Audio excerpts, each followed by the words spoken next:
Thank you so much Kangana ji इस मंच पे आने के लिए। जोरदार तालियों के साथ अभिनंदन करिए अभिनेत्री member of parliament Kangana Ranaut ji का। बहुत बहुत धन्यवाद अमीश जी। तो कंगना जी ये जो नया परिचय लगता कैसा है आपको, सांसद कंगना रनौत? थोड़ा तो गंभीर है, ये मानने वाली बात है कि मेरे लिए काफ़ी गंभीर है।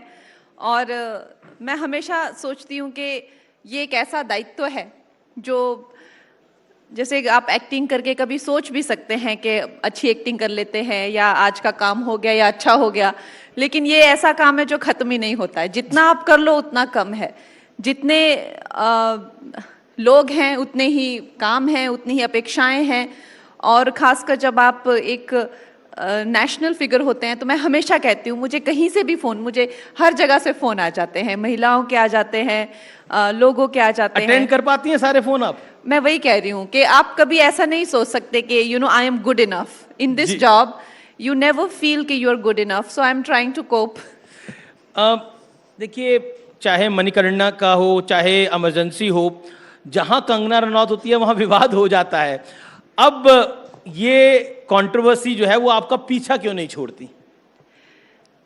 देखिए अमीश जी, मैंने तो ये जो इस चीज़ का यही निष्कर्ष निकाला है कि अगर आप वही फूल पत्तों के आसपास उछलते रहना चाहते हैं, नाचते रहना चाहते हैं पार्क में, गार्डन में, तो आपको किसी को आपके साथ कोई दिक्कत नहीं होगी। अगर वही महिलाओं के 2 मिनट के रोल आप करेंगी तो आप बहुत ही प्यारी और बहुत ही अच्छी लड़की होंगी। आइटम नंबर करेंगी, जैसे जो आपको जो लोग चाहते हैं वैसे करेंगी तो ठीक है। लेकिन कहीं अगर आपने उन सब चीज़ों से निकल कर ये कहा कि नहीं, मुझे भी एक पूरा जो है एक लीड रोल करना है और ऐसा मुझे कुछ काम करना है जो ना कि सिर्फ हमारे मनोरंजन का ही एक साधन बने, जबकि हमारे देश को भी एक अपने इतिहास को लेकर जागरूकता रहे, क्योंकि ये एक ऐसा इतिहास है जिसे जानबूझकर जो है वो छुपा के रखा हुआ है, जिसे बताया नहीं गया है। तो अब मैं तो यही कहूँगी कि भले लोगों का ज़माना नहीं है। भले लोगों का ज़माना नहीं है तो कैसे लोगों का ज़माना है?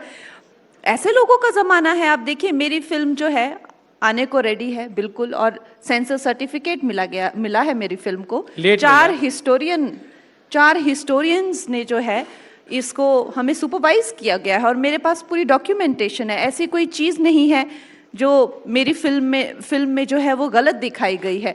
लेकिन फिर भी वो लोग, अब मुद्दे भी देखिए, तो मैं आपको अमीश जी मुझे कंप्लीट करने दीजिए। अब बात सिर्फ एक ही चीज़ पर आ जाती है कि कुछ लोग हैं जो कहते हैं कि जो भिंडरन वाले हैं वो एक संत है, वो एक महान क्रांतिकारी है और वो एक लीडर है और एक धर्मात्मा है।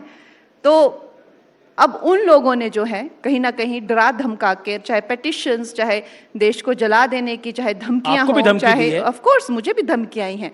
तो और मेरा ये मानना है कि जैसे हमारा भारतवर्ष है और उसी तरह से पंजाब की 99% जो जनता है वो यही मानती है कि जो ये होम मिनिस्ट्री ने नहीं, बहुत पहले जो सरकार थी उन लोगों ने बाकायदा जो है खालिस्तानियों को टेररिस्ट घोषित किया गया है। और ये कोई संत नहीं होता है जो AK-47 के साथ में मंदिर में छुप के बैठा होता है और आप मुझे कह रहे हैं कि वो खालिस्तान की मांग नहीं की। आप देखते हैं आजकल किसी संत को, कितने संतों को अरेस्ट होता है तो अरेस्ट करने के लिए लेके चले जाते हैं उनको। कितने हमारे 80 से ज़्यादा सोल्जर्स को जो है वो अटैक किया। और ये जो OTT का मुद्दा है इसको लेके मैंने बहुत चक्कर भी काटे और अभी तक तो खैर इस पे कोई तवज्जो नहीं दिया गया है, बिकॉज जैसा कि आप जानते हैं देश में और भी कई मामले होते हैं उस सेशन के दौरान। लेकिन मेरी ये उम्मीद है कि OTT पे जितनी जल्दी हो जाए, सेंसरशिप जितना जल्दी हो जाए हमारे देश के लिए उतना ही अच्छा है। आपने कहा कि आपने इस दौर में इंदिरा गांधी को बहुत पढ़ा और आपकी एक सोच में भी बदलाव आया, तो आपको लगता है कांग्रेस के नेताओं को भी आपकी फिल्म पसंद आनी चाहिए? देखिए, कांग्रेस के नेताओं से तो मुझे कोई उम्मीद रह नहीं गई है after what has happened to my film. अगर इनमें एक थोड़ी भी इंटेग्रिटी होती और इनमें थोड़ा भी हल्की भी इनमें शर्म होती तो मेरी फिल्म को लेकर इतनी महिलाएं इनकी नेता हैं या इतने सारे नेता, इन्होंने एक बार नहीं कहा कि ये लड़की को भी हक है। हमने पहले भी देखा हुआ है कि कुछ फिल्में हैं, चाहे वो पद्मावत हो या चाहे उड़ता पंजाब हो, उन फिल्मों को लेकर जो है वो अच्छे से रिलीज हुई वो फिल्म, और जब आइटम नंबर करने की बारी आती है तो ये इज्जतदार लोग, ये मानवता, जो सबसे पहले सेक्सुअलाइजेशन ऑफ चिल्ड्रन, मैंने आपको पहले भी बताया, वो हम सोशल मीडिया पे देखते हैं, 9-6 साल के जो छोटे छोटे बच्चे हैं अपने स्कूल के फंक्शंस पे कैसा डांस कर रहे हैं आइटम नंबर्स पे, क्या उसका वो ओनर्स लेते हैं? जिस तरह की जो फिल्में बना रहे हैं, और जहाँ पे एक फिल्मों का जो हीरो हुआ करता था जिसे हम नायक कहते थे, नायक जो होता था वो एक खलनायक बन गया, खलनायक नायक बन गया है, जो एक रावण का पूरी तरीके से जो एक साक्षात्कार जिसका होना चाहिए वो उस तरह का इनका नायक है, जो कि गुंडा है, दगाबाज है, औरतों को कपड़ों की तरह बदलता है, उनका पीछा करता है, रेप करता है, अपने अहंकार में आकर खून की जो वो किसी अपनी धर्म के लिए या इसके लिए नहीं खड़ा हो रहा, इस तरह के तो इनके नायक हैं। तो खैर कहने को तो बहुत कुछ है फिल्म इंडस्ट्री के लिए, और मैं हमेशा ही कहती आई हूँ, ऐसा नहीं है, लेकिन अब आप एक दो चीजें उठा के बोले कि आपने पागल बोल दिया किसी को, डम बोल दिया किसी को, तो वो ठीक नहीं है। अब आपने कई स्टार किड्स को उबले हुए अंडे बोला, अब बताइए मैं क्या करूं इसके अंदर? आयुष्मान खुराना को चापलूस बोला, रणबीर कपूर को सीरियल स्कर्ट चेजर बोला। देखिए, अच्छा आप इनकी ऐसी करण जौहर को चाचा चौधरी, आप इनकी जो है वो आप इनकी ऐसी वकालत कर रहे हैं जैसे मैं कि सवाल पूछ रहा हूं। नहीं, आज जैसे कि मानिए ये पता नहीं कहाँ के जो है वो धर्मात्मा हो, ये सही नहीं है। अब करण जौहर में आपको चाचा चौधरी नजर आ रहा है? खैर, मैं किसी एक इंसान को यहाँ पर पॉइंट आउट नहीं करना चाहती हूँ, लेकिन हम सब जानते हैं ये इंडस्ट्री जो है, हवाला से लेकर ड्रग एडिक्शन से लेकर, जब मैं पैदा भी नहीं हुई थी 86 का मेरा बर्थ है, तब ये लोग दाऊद के साथ घूमते थे, पार्टी करते थे, वो भी मेरा कसूर है। हाँ, फोटोज भी हैं, वो भी मेरा कसूर है। आप देखिए, आप ये सोच सकते हैं, आप मुझे यहाँ पे स्टेज पे बुलाकर आप मुझे कटहरे में खड़ा कर सकते हैं, लेकिन आपको अपनी अंतरात्मा से ये पूछना चाहिए कि ये लड़की को मिल क्या रहा है ये सब करके? ये सारा अपना नुकसान करती है, ये सबको नहीं, ये सबको अपना आप मुझे ये टिकट मत बोलिएगा, ठीक है? मेरे ऑलरेडी बहुत बड़ी पोजीशन है, मैं एमपी की टिकट के लिए ये सब नहीं करने वाली। एमपी की टिकट नहीं, नहीं, I am already a superstar. मेरे को आप ये मत बोलिए कि आप इसके लिए नहीं। मेरे जो दादाजी हैं, वो परदादाजी जो हैं, हम ऑलरेडी, हमारी फैमिली की कांग्रेस की हिस्ट्री है। मेरे फादर भी कांग्रेस लीडर रह चुके हैं, और मुझे, for your kind information, gangster के बाद मुझे भी एमएलए की टिकट ऑफर हुई थी कांग्रेस से। तो आप मुझे ये मत कहिए कि मुझे लोगों की जो है, कुछ बोला ही नहीं है आपने खुद। तो आप क्या कहना चाह रहे हैं कि मैं ये करती क्यों हूँ? सब लोगों से मैं दुश्मनी लेती क्यों लेती हैं आप सबसे? एग्जैक्टली, हम देश के लिए लेते हैं यार, हम कायर नहीं है। सलमान खान के साथ नहीं, तो आपको क्या लगता है, आप इस तरह के उनके नाम उछाल के क्या प्रूव करना चाह रहे हैं? क्या कोई बड़े वो क्या है, वो क्या प्रूव करना चाह रहे हैं आप? शाहरुख खान के साथ भी, सलमान खान के साथ भी, तो क्या है वो? क्या वो मुझे बताइए, एक्सप्लेन कीजिए, क्या है वो? बहुत बड़े एक्टर हैं, मतलब आप भी बहुत बड़े एक्टर हैं, वो भी बहुत बड़े एक्टर हैं। हाँ, तो आपने कहा ना आप भी बहुत बड़ी एक्टर, ठीक है यार, हम भी हैं ना। तो आप अभी आगे कभी कोई फ्यूचर में प्रोजेक्ट आए तब आप सोचेंगी या नहीं? तब भी नहीं सोचेंगी? ऐसा नहीं है, मैंने कोई भी मैंने ऐसा नहीं किया कि मैं इस इंसान को नीचा दिखाऊं ये काम करके, नहीं, ऐसा नहीं किया। मुझे लगा आपको भी तो कभी ऐसा लग सकता है ना यार, हम अपने घर में अच्छे हैं, अपना हमें जो एक अस्तित्व मिला है, मेरी वजह से कल आने वाली बेटियों को भी एक ऐसा यार एक महिला का भी अस्तित्व होता है। और आपको पता है कि ये जो हीरो लोग होते हैं, ये महिलाओं को कितना शोषण करते हैं, आपको पता है? डिनर पे बुलाना, मैसेज करना, घर पे आ धमकना, आपको पता है ये सब? तो एक बेटी आगे जाके खड़ी हो रही है और कह रही है कि ये सब ठीक है, आप किसी के साथ में समय बिताना चाहते हैं, आपका प्रेम प्रसंग है, वो एक अलग बात है, लेकिन सबसे ज्यादा एक्सप्लॉयटेशन जो है वो ये हीरोज करते हैं। नहीं, सवाल पूछा मैंने, तो चलिए एक चीज पर आपको सफाई देनी पड़ी, किसानों को लेकर जो आपने बयान दिया था, आपकी पार्टी ने भी उस पर बोला, उस पर आप क्या कहना चाहती हैं? मैंने किसानों को लेकर जो है जो एक है बात कही थी कि किसान आंदोलन में जो है, एक तो सबसे पहले जैसा मैं कहती हूँ कि भले लोगों का तो जमाना है नहीं। अब हम सब ने देखा है कि जो चाहे लाल किला पर जो है वो खालिस्तान का झंडा लहराया गया हो, या गैंग रेप हुए हों, या खालिस्तान की जो डिमांड की गई हो, तो एक भले मानुस से किसी ने पूछा कि ऐसा फार्मर, तो उसने बोल दिया कि हाँ भाई हुए, वो वैसे हुआ। और जी सब बंदूकें तन गई और सब जो है एक ये लड़की को जो है जिंदा जला दो, जिंदा काट दो। क्या ये कल्चर है? क्या आप खुद सोचिए, क्या हमारे देश में इस तरह का माहौल होना चाहिए? अब चलिए, अब मैं कुछ राहुल गांधी, आपका फेवरेट टॉपिक, उस पर सवाल पूछ लेता हूं। राहुल गांधी पर जब आप चुनाव लड़ रही थी और आपने मेरे साथ ही साक्षात्कार किया था, आपने राहुल गांधी पे क्या बोला था, मैं आपको सुनवा देता हूं, वो बाइट सुनते हैं। राहुल गांधी को देख के तो मुझे सच में तरस ही आता है। और क्यों आता है आपको तरस? मुझे वो बहुत बेचारे लगते हैं।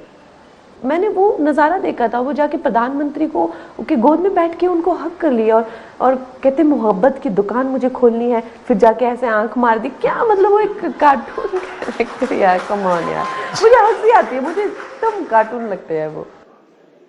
राहुल जी आपको कार्टून लग रहे थे तब, अब संसद में आपके साथ बैठते हैं, आपके विचार थोड़े बदले? अब तो मुझे वो पूरा कॉमेडी शो लगते हैं, पहले तो वो मुझे कार्टून लगते हैं, पूरा कॉमेडी शो। जिस दिन राहुल जी संसद आते हैं उस दिन तो मतलब हमारा वो एंटरटेनमेंट वाला रहता है फुल। और जिस तरह वो एलओपी हैं, लीडर ऑफ ऑपोजिशन है, बहुत बड़ी जिम्मेदारी है उनके ऊपर राहुल जी पे। लेकिन अब उनका है व्यक्तित्व वैसा, तो हम क्या कर सकते हैं? और उनकी बातें जो हैं वो पूरे देश से तो छुपी नहीं है, तो खड़े हो जाएंगे वो और भाषण देने, खुद को कहेंगे मैं शिव जी की बारात हूं, और फिर जो है इस तरह की बेसर पैर की भगवानों की तस्वीरें लेके आते हैं। और सबसे उनका जो, जैसे हम स्कूल में होता है ना, स्कूल में कहते हैं ना, ओ पीछे देख ऐसे करके, तो जब भी हमारे प्राइम मिनिस्टर बोलने लगते हैं ना, तो वो हमेशा उनको ओ पीछे देख, अपने पीछे देख ऐसे करके चिल्लाते हैं डिस्ट्रैक्ट करने के लिए। और फिर अगर फिर भी नहीं डिस्ट्रैक्ट करे तो सबको ऐसे करके उनके जहां पे प्राइम मिनिस्टर बोल रहे होते हैं, जो वेल रहता है, उसमें आके वो लोग जो चिल्लाने लगते हैं कि मतलब उनकी आवाज ना सुनने को जाए। क्या प्रधानमंत्री जो बोलना चाहे वो ना बोल सके? और हमारे प्रधानमंत्री जो हैं पहले पानी का ग्लास लेते हैं और उनको देते हैं कि तुम्हारे गले ना सूख जाए, पहले तुम लोग पानी पी लो। तो इस तरह का वहां पे कॉमेडी शो चला होता है। और मैं सोचती हूँ कि ये लोग लीडर ऑफ ऑपोजिशन है, कि ये इनकी स्ट्रैटेजी है कि अगर हमें प्रधानमंत्री जी के सामने कुछ स्मार्ट नहीं बोल पाए तो चिल्लम चिल्ली करके जो है उसको, तो खैर he needs to grow up. और अब भी he needs to grow up, he is 50+, आप कह रहे हैं he needs to grow up, but और आपने तो कह दिया वो कितना कंट्रोवर्शियल का कि उनका ड्रग टेस्ट होना चाहिए, आपने बयान दिया ये। अगर आप उनको देखेंगे कि जिस तरह से वो पार्लियामेंट में बैठे होते हैं, कितनी देर तो उनकी आंखें ये ऐसे पूरी ऐसे हो गया, और वो एक टक दृष्टि से वो एक जगह देखते रहते हैं। तो आई don't no, he just blacks out. वो कंसंट्रेशन हो उनका। यार अब मुझे नहीं पता, मैंने कहा कि होना चाहिए drug test. I don't know if he does drugs or not. और अब भी उन्होंने बाहर जाके, अगर आप देखें जिस तरह से मतलब क्या मैं कहूँ, एक तरह से देश की नजरों में गिर जाना, क्या क्या उन्होंने बाहर जाके कहा कि महिलाओं को, जो बीजेपी है वो महिलाओं पे शोषण करती है, अत्याचार करती है और उनको खाना बनाने को कहती है और ज्यादा नहीं बात करने को कहती है। क्या आप सोच सकते हैं इस तरह की बातें कर रहे हैं वो, जिनका कोई लॉजिक नहीं है? और हमारे जो देश है उसमें सरदार जो है पगड़ी नहीं पहन सकते, गुरुद्वारा नहीं जा सकते। मतलब कोई सर पैर ही नहीं किस बात का। जैसे एक छोटा बच्चा जाके कहीं रोना कि मुझे ये खिलौना नहीं मिला, उस तरह की बातें वो करते हैं। मैं कहती हूँ कि किसी तरह की भी कोई सर पैर, अगर वो अपनी बात कहना चाहते थे, बाहर जो है किसी तरीके की सिंपैथी लेना चाहते थे, तो ये उनकी वोकैबुलरी है कि महिलाओं को कहते हैं खाना बनाओ और बात मत करो। ये इस तरह की बातें। सिखों को लेकर भी टिप्पणी करी जिसका आपने जिक्र किया, उस पे बिट्टू हैं जो कि मंत्री हैं आपकी सरकार में, बीजेपी की सरकार में, उन्होंने बोला कि इस देश का कोई नंबर 1 आतंकी है तो वो राहुल गांधी है। ये थोड़ी कंट्रोवर्शियल स्टेटमेंट नहीं है? आप इस पर क्या रिएक्ट करना चाहती हैं? देखिए, उन्होंने जो कहा वो मैं बहुत पहले से कह रही हूँ। मैं बहुत पहले से कह रही हूँ कि वो एक शख्स, हम लोग क्या, हमने भी बचपन में ऐसे लोग देखे हैं कि एक मेटाफोर के रूप में, जो लड़की आपको नहीं मिले तो आप उस पर एसिड फेंक दो, ऐसे भी लोग होते हैं। तो हमारा जो देश है, अगर उन्होंने नहीं चुना तो इसको बर्बाद कर दो। चाहे वो नेशनल सिक्योरिटी हो, उसकी बातें हो, अमेरिका में जाके वो कहते हैं कि आपको भारत में इंटरफेयर करना चाहिए। चाहे वो आज, मैं राहुल गांधी से पूछना चाहती हूँ, क्या वो भिंडरनवाले को खालिस्तानी मानते हैं या नहीं? क्या वो उसको टेररिस्ट अगर वो इस बात का जवाब दे देना तो मैं अपने शब्द वापस ले लूं। अगर वो पर इंसान वो में, इतने बड़े पद पर अगर हैं। वो इंसान में जिसने हमारे प्रधानमंत्री को, जिसको वो दादी कहते हैं, जिसने 35 गोलियों से उसको छन्नी किया था, एक बूढ़ी औरत को तो 35 गोलियां चाहिए थी उसको मारने के लिए, वो तो एक गोली से भी मर सकती थी। वो उसको अगर वो कह दे कि वो आतंकी थे, I will take all my words back, मैं तो पार्लियामेंट नहीं जाऊंगी दूसरी बार अगर वो बंदा बोल दे। He is a very dangerous person because he is stupid. Rahul Gandhi is a dangerous person. वो एलओपी He है is- पार्लियामेंट के अंदर, आप देखिए, कह रही हैं डेंजरस हैं, क्यों? मैं- आप जहरीले भी उनको कह चुकी हैं पहले। क्योंकि जिस तरह से अब डेस्परेट टाइम्स डेस्परेट मेजर्स जो हमने सुना हुआ है ना, कि वो ही इज सो डेस्परेट कि ये तो होने नहीं वाला है, तो अब जिस तरह से जो भी है वैसे वो हम पार्लियामेंट में हम साक्षात देखते हैं, हुड़दंग मचाने लग जाते हैं वो लोग, उछलने लग जाते हैं, सामने आ जाते हैं राक्षसों की तरह, ऊपर नीचे चिल्लम चिल्ली करने लग जाते हैं जोर जोर से। हम अपनी आंखों के सामने देखते हैं कि ये क्या और जो हमारे अध्यक्ष हैं वो खड़े हो जाते, वो कहते क्या हो रहा है, ये बात नहीं करने देते। तो क्या लगता है आपको ये क्या है? अच्छा, कभी पार्लियामेंट में राहुल जी के साथ आमना सामना हुआ, कभी बातचीत करने का मौका मिला उनसे, कभी उन्हें समझने का मौका मिला राहुल जी से? नहीं, ऐसा तो मतलब किसी मौके की जरूरत नहीं है, क्योंकि हम अब उनको बचपन से देखते ही आ रहे हैं, उनको समझते हैं, उनमें जो समझ नहीं, में मैं कह रहा हूं, लायक है। संसद में आपका कोई संवाद हुआ, उनके साथ कोई बातचीत हुई? जी नहीं, बिल्कुल नहीं। तो कांग्रेस के लोगों से तो बातचीत होती होगी आप? हाँ हाँ, कांग्रेस के लोगों से बातचीत होती है, और मुझे लगता है कि Congress also deserves a better leader of opposition. वो ये कुछ जो कहते ये जो फैमिली है, इसने जो थोपा हुआ है, वो I think it's high time कि ये इस नेपोटिज्म और डायनेसिटी से की जंजीरों से हम बाहर निकले, और इसका मैंने हमेशा से ही बहिष्कार किया, चाहे मैं फिल्म इंडस्ट्री में रही हूँ, आप चाहे बेटर की बात कर रही हैं। वो कहते हैं कि पीएम मटेरियल है राहुल गांधी, कांग्रेस वाले कहते हैं पीएम मटेरियल, आने वाले भविष्य के प्रधानमंत्री हैं राहुल गांधी। देखिए, ये जो फैमिली है, इसकी फैमिली की जो हिस्ट्री है वो आप इमरजेंसी में आप बहुत अच्छे से देखेंगे कि ये जो फैमिली है इसने कैसे इस देश को जो है अपनी एक निजी संपत्ति समझा है हमेशा, और जितना डैमेज इस फैमिली ने इस देश को किया है ना, ये हमारे देश का जो स्वाभिमान है ये अभी तक भी पूरा नहीं जागा है, कि अभी भी ये लोग हमें तंग कर रहे हैं, हमें परेशान कर रहे हैं, और अभी भी ये लोग कहते हैं कि हम पीएम मटेरियल है। कहीं ना कहीं तो कमी हम में भी है, सारी कमी उनमें नहीं है, हम में भी कुछ ना कुछ तो कमी है। जी, लेकिन क्या आपको लगता है कि मैं इसलिए बात बोल रहा हूं कि आपने बोला कि बड़ा पप्पू दिल्ली में है, छोटा पप्पू हिमाचल में है, मंडी में आपने जिक्र किया, लेकिन अब जो राहुल गांधी के रणनीतिकार हैं सैम पित्रोदा, वो कहते हैं राहुल अब पप्पू नहीं है, he is not a Pappu. उन्होंने, मैं उनको कोट कर रहा हूं, एसेंशियली अ पर्सन, अब एक इंसान जो अपने दम पर, अपने संघर्ष पर, अपने बलबूते पे ऊपर आया होता है ना, उनका जो उनके जो तौर तरीके होते हैं ना, वो पूरी दुनिया को दिखते हैं। चाहे वो हमारे प्रधानमंत्री नरेंद्र मोदी जी हो, या गडकरी जी हो, या जो खैर जो अमित शाह जी हो, जो एक सेल्फ मेड लीडर्स होते हैं। लेकिन ये वाली जो होती है वो क्लास, जो चाहे हम अपनी फिल्म इंडस्ट्री में भी देखें या हम लोग इस तरफ भी देखें, इन लोगों का एक ही पूरा कैरेक्टर है।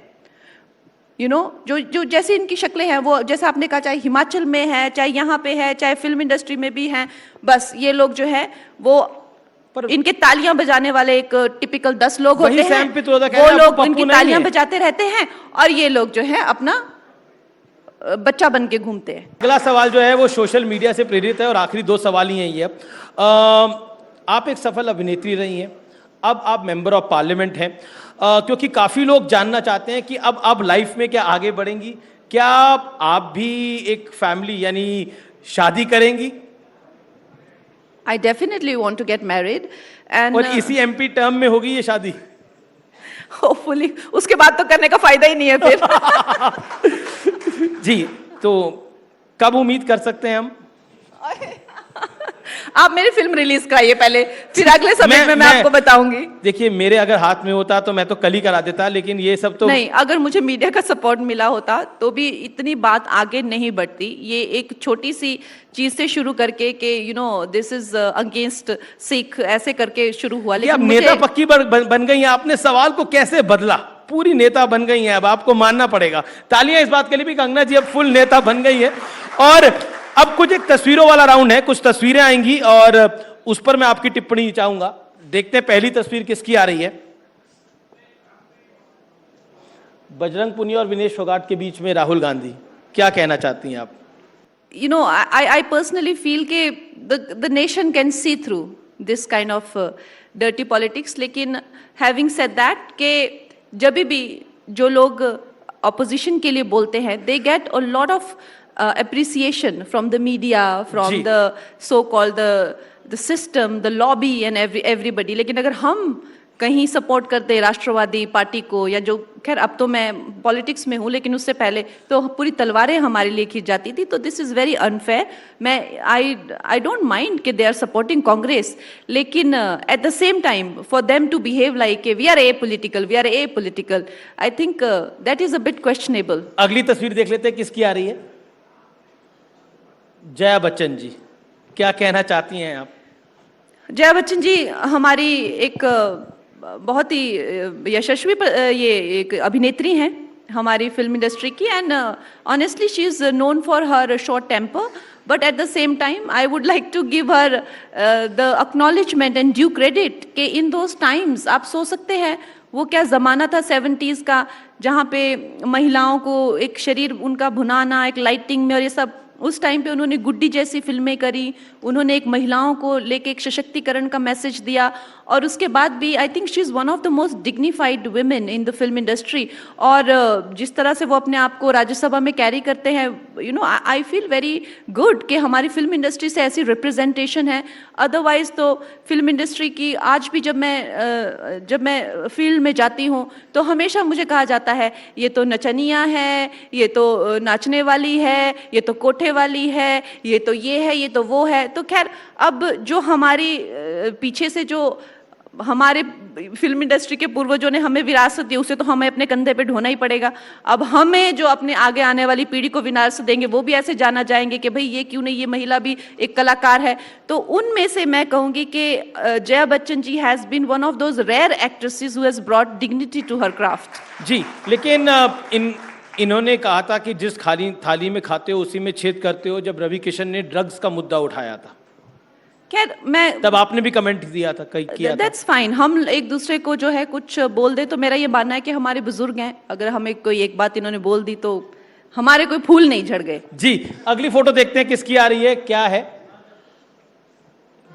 अब ये इसके ऊपर आप क्या कहना चाहती हैं?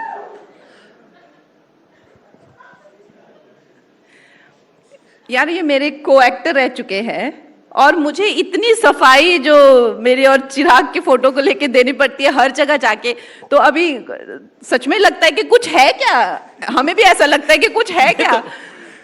नहीं, मैंने तो कुछ पूछा ही नहीं, मैंने तो सिर्फ तस्वीर दिखाई. नहीं, ऐसा कुछ नहीं है, और मीडिया ने आउट ऑफ प्रोपोर्शन ये मैटर कर दिया पूरा. But he is a very good friend, और हम लोग ने पहले एक फिल्म भी की है, उन्होंने एक्टिंग भी की है इससे पहले. तो और above everything he is just a very humble person and very you know. पर चर्चे बहुत हो गए, मतलब इसलिए मैं बोल रहा हूँ. आप लोगों की मेहरबानी है, और तो क्या कहें. जी, चलिए अगली तस्वीर देखते हैं किसकी आ रही है. अब इन दोनों में से बेहतर कौन है, आयुष्मान खुराना और दिलजीत में से? अब आप देख लीजिए, इनमें से जो भी राष्ट्रवादी है वो मेरा फेवरेट है. वो देशद्रोही है, इस देश के टुकड़े चाहता है, तो उसके लिए एक को तो पसंद करिए. इन दोनों में से जी, मेरे लिए, मैं इनको पसंद करके क्या करूंगी, मैंने थोड़ा ना इनके साथ काम करना है, मुझे इनको पसंद करने की जरूरत नहीं है. द थिंग इज दैट ये जो भी हैं, I think they should respect women, और इनमें से अधिकतर जो है शुरू में मेरे फैन होते हैं, फिर बाद में ये लोग क्या करते हैं कि किसी एक ग्रुप में आने के लिए जो है, मेरा तो ये मानना है कि ठीक है आपको किसी ग्रुप में आना है आप जाइए, लेकिन क्या ज़रूरी है कि आपको मेरा सहारा लेके मुझे ही नीचा दिखा के या मेरे बारे में मीडिया में कुछ गंद बोल के या मुझसे लड़ाई करके ही आप उनके फेवरेट बन सकते हो? ऐसी फ्रेंडशिप कभी नहीं टिकेगी. आप फ्रेंडशिप अपने दम पे करिए, मुझे यूज़ करके मत कीजिए. चलिए एक सवाल, क्योंकि आपने बॉलीवुड में ग्रुप्स की बात करी, बॉलीवुड में है कितने ग्रुप, ये तो जनता के सामने आना चाहिए. जब आप इतनी बातें बोलती हैं कितने ग्रुप, 2-3 तो हमें पता है. अगर आपको ड्रग्स की आदत है, वो लत है आपकी, वो एक आपकी मजबूरी है, तो आपको ग्रुप में ही रहना पड़ेगा ना भाई. कौन ला के देगा, कौन करेगा, किधर करेंगे, कैसे करेंगे, कहाँ से सप्लाई होगी, ग्रुप चाहिए ना आपको. ठीक है, अब आपको अगर आपको और कोई लतें हैं उसके लिए भी आपको ग्रुप चाहिए. अब आपका जो है इस तरह से आपका जो फॉर्मेट है कि people can see कि you're not talented or you don't have appearance or you don't have the kind of it takes, तब भी आपको ग्रुप में रहना पड़ेगा। तो लोगों की जिसकी जो ज़रूरतें होती हैं उन ज़रूरतों को पूरा करने के लिए लोग एक ग्रुप में रहते हैं। तो उस तरह के ग्रुप हैं, अपने अपने ग्रुप्स हैं, कोई शराबबाजी के ग्रुप हैं, कोई और के ड्रगबाजी के हैं, कोई नेपोटिज्म माफिया के ग्रुप है, बहुत ग्रुप। आपको कौन से ग्रुप में जाना है, क्वेश्चन वो है। मुझे तो किसी ग्रुप में नहीं जाना, मेरा नहीं तो आप क्यों मैं तो पूछ रहे हैं नेटवर्क इतना? 18 ग्रुप में हूं। चलिए अगली फोटो देखते थे किसकी आ रही है और क्या पॉइंट है। पीएम बेहतर कौन है, इंदिरा जी या प्रधानमंत्री? ये क्या क्वेश्चन है, ये कोई क्वेश्चन ही नहीं है। हमारे प्रधानमंत्री जो सूरज की तरह चमकते हैं, पूरे विश्व को रोशन करते हैं, वो हमारे सबसे सर्वश्रेष्ठ है जी। क्योंकि इंदिरा जी का आप किरदार निभा रही हैं, इसलिए मैंने ये सवाल पूछा। हाँ, तो उनकी मैं किरदार निभा रही हूँ, लेकिन उनके एक जो उनका जो करियर है उस पे जो इतना बड़ा धब्बा जो लगा हुआ है इमरजेंसी का, जो उन्होंने इतनी बड़ी गलती कर दी जो लाइफ में, वो आई थिंक कहीं ना कहीं उसने सारे उनके काम को जो है वो ओवरशैडो कर दिया।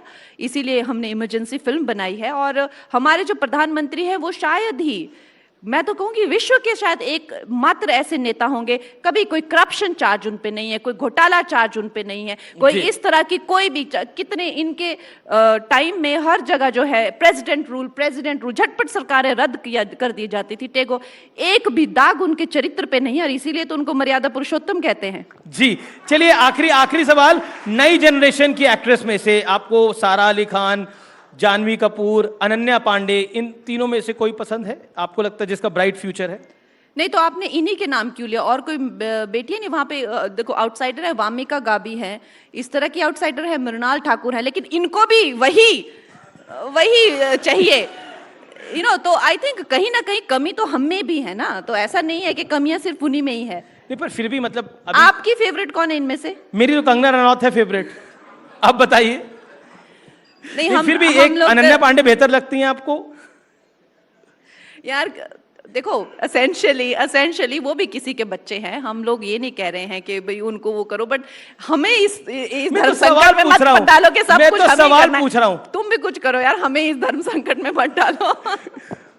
चलिए आपने तमाम सवालों के जवाब दिए, लेकिन ये अनन्या पांडे और सारा अली खान पे आप कुछ बोलना नहीं चाहती?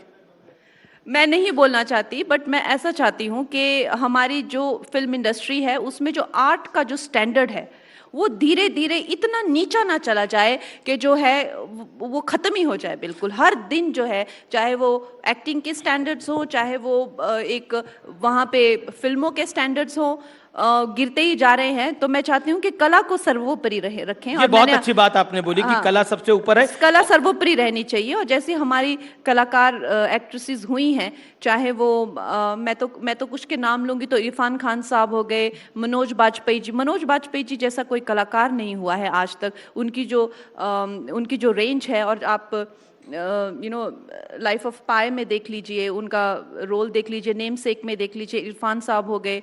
हमारी जो एक्ट्रेसेस हैं उनमें मीना कुमारी जी या उसके साथ ही आई थिंक वाइदा रहमान जी, बहुत श्रीदेवी जी, उनकी कॉमिक टाइमिंग, बहुत अच्छे कलाकार हुए हैं।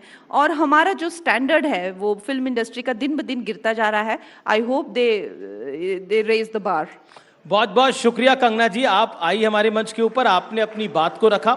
लेकिन चलते चलते देश में लोकतंत्र सशक्त है ना, मोदी सरकार में लोकतंत्र को तो कोई खतरा नहीं है, क्योंकि राहुल जी को अक्सर लगता है कि लोकतंत्र समाप्त कर देंगे मोदी जी, बोलते रहते हैं। देखिए हमारी जो सरकार है उसका जो स्लोगन है, सबका साथ सबका विकास, नेशन फर्स्ट।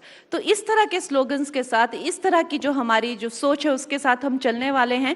और जिसे कहते हैं ना, जब हाथी चलते हैं तो कुत्ते भौंकते हैं। तो आई वुड से कि अगर हमारी देश की जो इकोनॉमी है वो 11वें से अब तीसरे स्थान पे, चौथे स्थान पे है, तो कहाँ आज हमारे नेता जो है विश्व के सबसे ज़्यादा लोकप्रिय नेता है, आज हम उस दौर पे है। आज हमें जो विंग्स जो है नरेंद्र मोदी जी ने दिया, उन चांद पे लैंड किए हैं।